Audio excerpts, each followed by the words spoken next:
Hi, my loves. Good afternoon, good morning, good evening, whenever you're watching this. I'm just sitting here on my patio with the gorgeous view in front of me.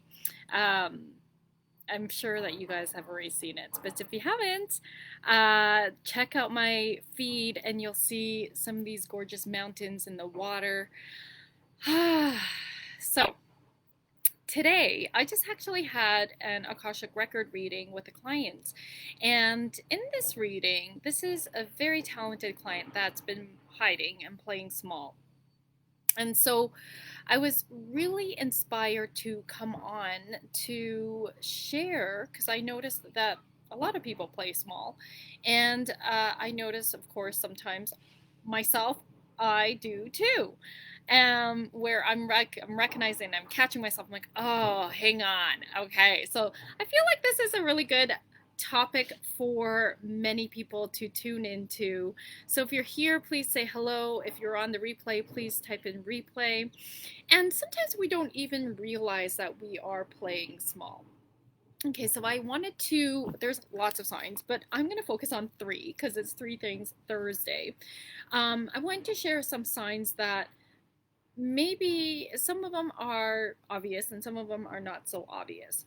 So I'm going to say that one of the signs I often see is that people forget their own brilliance. Again, myself included, right? What I mean by that is they either don't see it, that you are talented, you are gifted, and you have created impacts, and yet you minimize how impactful you have been and that you are. The other piece that happens sometimes is you forget to apply your own brilliance, what you teach your clients, to yourself. Right? I know that when you're in your own stuff, you can't see the forest from the trees. So that's sign number one, is that you forget your own brilliance.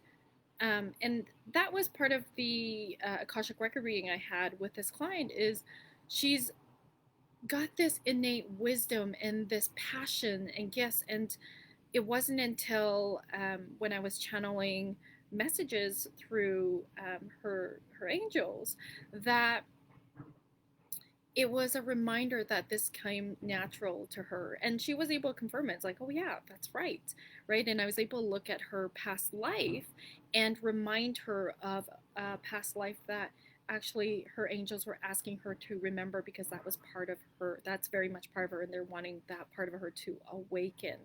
And so it's been really cool because when my readings with my clients, oftentimes I'm guided to look at past lives to help them remember. Hi, Nicole. Great to see you, love. Okay, so another way in how people hide is that you're kind of stagnant, and so what that might look like, you're stagnant in your business, you're not moving forward in your business, and the quote unquote excuse might be, well, I'm so busy. But oftentimes people are engaged in busyness activities that are not moving them forward in their business. So, we blame it on kids. We blame it on house stuff that we need to get done. We blame it on outside things. Okay, and so it's unconsciously an excuse to not create time for yourself and your business, to plan for what needs to happen. What's that path look like for you to execute? Okay, so the playing small sign is being too busy. All right. And then number three is, and this actually, I thought I wanted to share this point because again, there's lots of points in how we play small, but this one, I'm part of a mastermind as a client, a high level mastermind, and one of the themes that came through was that people were forgetting to share their story, to connect who they are with their marketing, right? And so we kind of get caught up on the what we want to be selling, and the program and everything, but we forget about sharing our story because that's how people really connect with us. So have so basically how are you playing small is you're not sharing your story because your people are going to be attracted to you. Okay? So share your story from pain to transformation because that's what's going to support you in attracting your clients. All right, so then what can we do about this? So again, here's the summary. So signs of playing small: you don't recognize your own brilliance. You're too busy, but you're busy in all the wrong areas. And number 3 is you're not sharing your story. You're not showing up as you and sharing your why and being more personal. Okay, so then what can we do about this? Okay, so here's some direction. So I'm going to say, with regards to remembering your own brilliance, I love looking at my success stories, right? Client testimonials. There's also something called the sweet spot, which there's different variations for it. So it's like 3 circles, and then when they're all like interlocked, then the center is a sweet spot. So I want you to reflect on these 3 things. What are your passions? What are you good at? So what are your strengths? And then what do your ideal clients need in terms of that transformation, right? What's their struggle? What's their transformation? So when you reflect on these things, you can see that, yes, many people, can help do what you do, but there's only one you. Remember that. There's only you are like the alchemy of you is going to be very different than the alchemy of someone else who also does what you do, right? And so we often forget because we get into comparing ourselves, that comparison trap, and feeling like we don't measure up or like, what's the point? Someone else is doing that already. I hear that quite a bit too.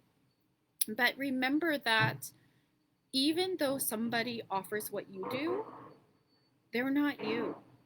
And your soulmate clients are waiting for you to show up, right? So I often talk about this story where if I'm in the process of hiring a coach, and this has happened where there's 2 coaches that are comparable in terms of results, in terms of the transformation they give their clients, they help their clients get. And they're 2 totally different personalities. One's more masculine in their energy, and the other one is more feminine in their strategies and their energy. And depending on where I am at in my process, there's going to be a certain coach that I'm more attracted to because of where I'm at in that process and because of their personalities, right? And I have in the past, even though they give very similar results and transformations, paid more for the coach I resonate more with. Okay, because if I'm going to resonate more with a specific coach, that means I'm going to receive the information quicker and deeper. And then that's going to help me launch quicker, right? In terms of getting me where I want to be. And so remembering, coming back to you, that there's only one you, the way you show up, the way you deliver, the way you share things, the way you hold space to help your clients receive and co-create the transformation, right? So I hope that that's helpful. Okay, so really reflecting on the sweet spot. So your passions, what you're good at, your strengths, and what the need of your ideal clients. Okay, in terms of keeping yourself so busy that you're not making time for you to grow your business, as anybody, give me a, yeah, Roz, you're calling me out here, right? I want you to reflect on what are the limiting beliefs that are stopping you from creating the time to focus on your business. All right. And maybe it doesn't feel like a limiting belief. Maybe it's like, well, no, but I do prioritize my kids first. Right. But here, We all have the same 24 hours in a day. Okay. And so, what can you let go of? What can you delegate? I remember one time I challenged a client. I'm like, okay, do you really need to get the dishes done? Is it you that need to get them done? And of course not, right? She could totally delegate that. She could totally hire somebody because she would be making more money if we look at it for like um, hourly rates, right? She could be making more money working in her like on her business in her business than doing the dishes. She can easily hire somebody else out. So, or get one of her kids to do it, right? Like, so there's lots of creative ways. So really recognizing like what are the things, excuses that are getting in the way, whether they're limiting beliefs or and actions. I mean, those limiting beliefs are driving the actions to not have the time to move for your business. Once you identify that, then identify what you can delegate. Okay. And the other piece is sometimes people don't have a clear plan of action. Like, what is your path to move the needle forward in business? What does that big picture look like? Remember, what's your vision, and then how are you going to get there? All right. And then the other one is not sharing your story. So, what's the story that your ideal clients want to and need to hear from you? That they see themselves in you as, hey, this person is where I want to be. They have struggled with what I'm struggling with right now. These are the challenges that they have gone through that I am currently experiencing, and they are where I want to be. What's that story for you? Okay. And so I know that this is like 3 things Thursday, but really this is like now an exercise that you can walk yourself through. 3 exercises that you can walk yourself through. Make time for it, because I promise you, if you make time to do these activities, these exercises, it will help shift you so that you can stop playing small and start playing bigger. All right, my love. So tell me which one you need to focus on. Tell me what your takeaways were for today. And of course, I'm always here for questions. All right, I am off to go for a nice walk. Okay, I'm going to share my view now.